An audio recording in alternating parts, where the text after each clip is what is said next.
السلام عليكم المشاهدين، نتمنى ان شاء الله تكونوا مزيانين في احسن الاحوال.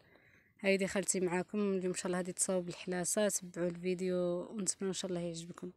السلام عليكم، مرحبا بكم اعزائي المشاهدين والمشاهدات. اليوم غادي نوريكم الطريقه كنديروا الحلاسه ديال البهيمه اللي نسقيو عليها، كانوا يسقيو عليها وتسوقوا عليها ويحطبوا عليها. هما فين نديروها العيالات بالسنه، غيفتلوا السنه، غيجيبوها يقلعوها بحال الحلفه ويدقوها. واش هي الصناغ؟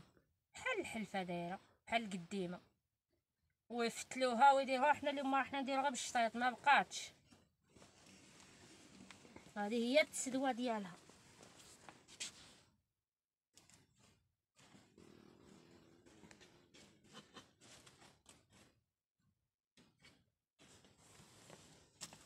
تبقى تديه وتجيبيه بحال التسدوه ديال الفراشيه، بحال الفراشيه بحال الفليج. باغي هادو كيتنيروا وهادي ما تنيرش.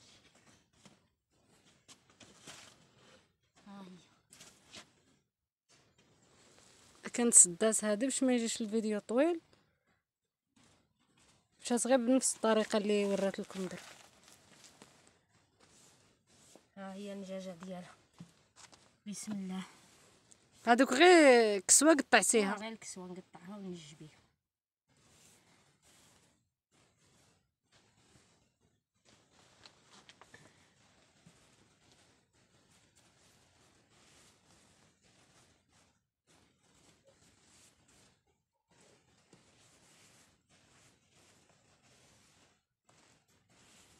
وحدها ما سقدتش، ما جيتش فيها بزاف، تجيني شويه. واش كتجي صعيبه في البدايه ولا؟ ايوا كون عاد ما تشدش الخيطان. هذه هي الحلاسه ديال البهيمه منين كانوا الناس يديروها.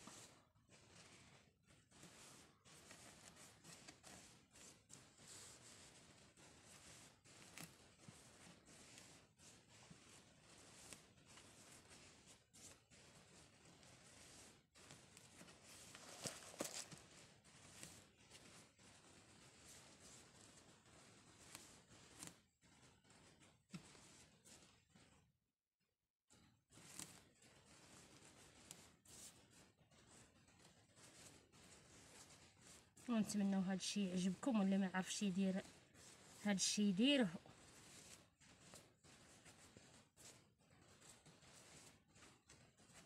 هي حوايج بكري، هي التقاليد ديال بكري اللي كانوا يديروها الناس.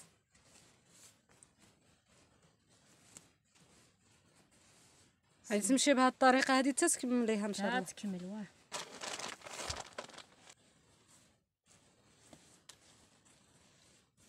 اللي بداها الصباح بكري يقلعها في نهارها.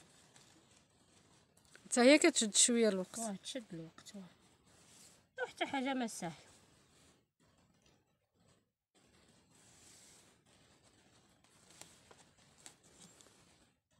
بهذه الطريقه هذه باش كيديروا بالشراوطات اللي كانوا تغطاو بهم. بالشراوطات خصك ترقي لهم الكتان، ما تغلطيش. بصح بنفس هذه الطريقه هذه هذه. السدابه اللي عنده يدير الصوف ونجيهم بالشطايط، اللي ما عندوش يدير السدا شطايط يدير الطعمه شطايط.